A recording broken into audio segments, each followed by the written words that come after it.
시청자 여러분 안녕하십니까. 여러분의 경제학 통찰력을 길러주는 경제아카데미입니다. 지금부터 오늘의 경제아카데미 방송을 시작하겠습니다. 오늘은 2020년 10월 24일 한국경제, 오늘의 제목은 뭉칫돈 몰리는 꼬마 빌딩, 변두리 먹자 골목, 건물까지 시가 말라 라는 제목을 가지고 살펴보도록 하겠습니다. 다주택자 집 팔아 30억 이하 꼬마 빌딩 쇼핑, 서울 전역 매물 풍기, 매수자 났으면 5억에서 10억 원 호가 높여, LTV 70%까지 대출 가능하고 아파트보다 세 부담 덜해, 매각 차액 높이려 리모델링 가족 공동 명의로 정려에 활용하고 있다는 내용입니다. 자산가들의 빌딩 매수세가 강남 3구에서 서울 전역으로 확대되고 있습니다. 활황세를 주도하던 건 30억 원의 이하의 꼬마 빌딩입니다.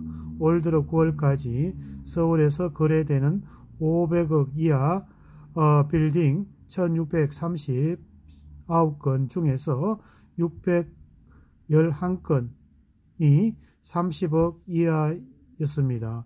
꼬마 빌딩 중에서도 꼬꼬마 빌딩에 돈이 몰리는 셈입니다. 넘치는 돈으로 꼬꼬마 빌딩으로 30억 이하의 빌딩은 3층 안팎의 저층 상가주택과 근린 생활시설 등에 많습니다. 투자 가치가 높지 않아 엮여져 몇 년까지만 해도 거래량이 많지 않았다가 지난해부터 투자 수요가 폭증했다는 게 업계의 이야기입니다. 은행 PB 창구마다 아파트를 판 돈으로 꼬마 빌딩을 매수하려는 상담이 이어지고 있습니다. 김효선 농협은행 수석위원은 올 들어 부동산 대책이 발표될 때마다 꼬마 빌딩의 매수 상담을 하려는 자산가들의 발걸음이 이어지고 있다고 말하였습니다. 부동산 실거래가 거래정보 플랫폼이 디스코에 따르면 2018년 30억 이하 빌딩 거래가 많았던 서울 마포구와 관악구에는 올해 9월까지 각각 마포구 45건, 관악구 21건이 거래되었습니다. 마포구 거래량도 같은 기간에 한 건에서 25건으로 뛰었습니다. 아파트를 판 돈으로 꼬마 빌딩을 사들이며 상대적으로 이점이 많다는 게 전문가들의 설명입니다. 우선 임대 수익과 함께 향후 시세 차익을 노릴 수 있고, 서울 시내 꼬마 빌딩의 캡 레이트, 자본 환원율, 부동산 가격을 순이익으로 나눈 비율, 자본 환원율 최근 3%가량으로 내려왔습니다. 5%에 달하던 4, 5년 전에 비하면 크게 줄었습니다. 그러나 제로 금리에 가까웠던 정기예금 금리에 비하면 매력적인 수익률입니다. 꼬마 빌딩을 매수한 지 몇 달 만에 수억 원의 시세 차익을 올리고 파는 사례도 늘었다는 게 전문가들의 설명입니다. 아파트에 비해 세금 폭탄을 맞을 우려가 덜한 편입니다.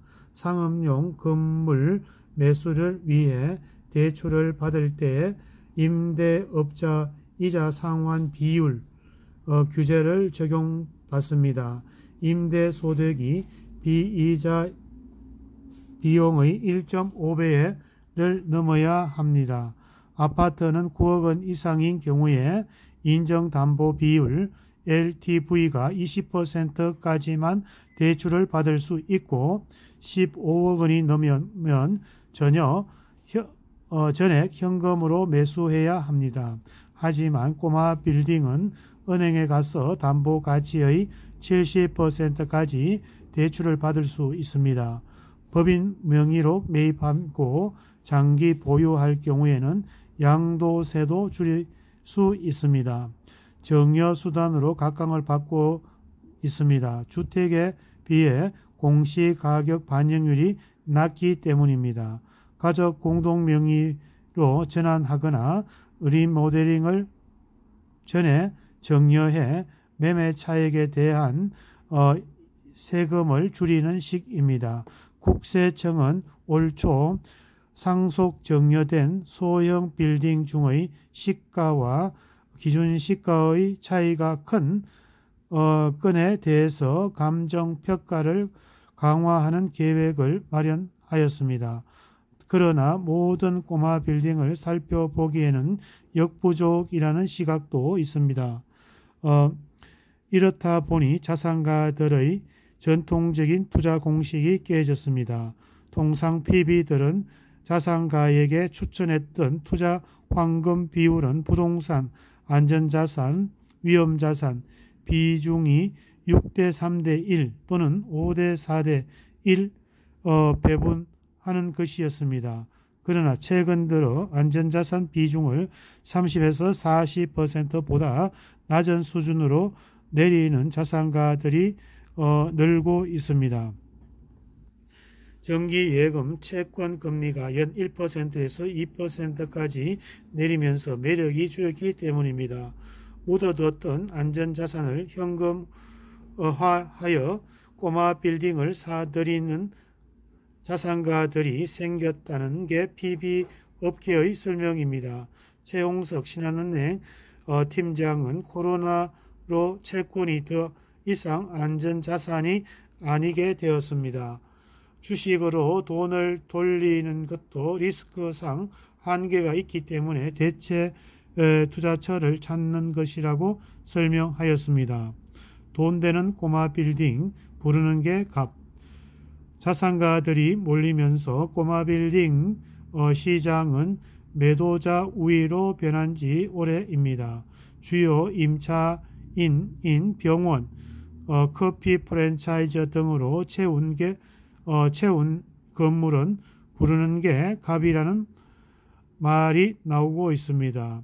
30억 원에 내놓은 매물의 호가를 매수자가 등장하자마자 5억에서 10억 원 이상 올리는 게 사례가 잦습니다. 김 위원은 기존 건물주가 건물을 내놓았다가 시중의 인기를 확인한 뒤에 좀 더 보유하겠다는 게며 매물을 거둬들이는 사례가 잦아지고 있다고 전하였습니다. 자산가들의 시야도 서울 시내 전역으로 넓어졌습니다. 대학가 주변에 2, 3층짜리 상가주택, 노원구, 은평구 등의 먹자 골목 일대의 이면 도로로 빌딩의 인기가 높습니다. 또 유동인구가 많은 각 구별 구청 주변의 소형 빌딩 매수도 상당하다는 게 업계의 설명입니다. 매매 차익을 높이기 위해 용도 변경과 리모델링도 늘고 있습니다. 주택을 개조해 유튜버를 위한 스튜디오를 만들거나 모임, 대관용 공간으로 탈바꿈시키는 투자도 활발하다는 설명입니다. 오늘은 초저금리와 주택시장의 규제에 지친 자산가들이 서울 시내 꼬마 빌딩으로 눈을 돌리고 있습니다. 23일 꼬마 빌딩이 들어선 서울 연남동 한 도로변을 시민들이 오가고 있는 모습을 시청하고 계십니다. 오늘은 꼬마 빌딩 몰리는 꼬꼬마 빌딩, 변두리 먹자 골목 건물까지 시가 말라, 꼬꼬마 빌딩 쓸어담는 큰 손들. 오늘의 꼬꼬마 빌딩 정보가 여러분의 발전에 도움이 되기를 기원합니다. 저희 경제아카데미 TV는 당신의 성공과 행복을 응원합니다. 지금까지 시청해주신 시청자 여러분 감사합니다.